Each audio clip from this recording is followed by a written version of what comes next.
अल्लाह, मेरा शेर आया है।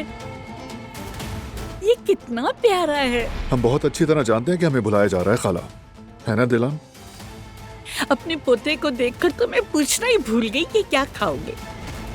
मेरी तस्वीर तो खींचो बच्चे के साथ। मेरा दिमाग जवीरिया भाभी पे अटका हुआ है। भाई और भाभी के दरमियान कोई मसला तो नहीं? ये परवीन की वजह से बहुत परेशान है। क्या वाकई? ये बताओ इस वक्त कहाँ से आ रहे हो? फिल्म उधर है। लेकिन मैं दुनिया की सबसे खूबसूरत चीज देख रहा हूँ। हसन वही हसन है। सब कुछ छुटला दिया। क्या वो वहाँ से रिहा हो जाएगा कुदरत? अदालत में सबूत कम होने की वजह से वो आसानी से छूट सकता है। ना तो वो अपने गुनाहों की सजा से बच पाएगा और न ही आयतन का खून रायगा जाएगा।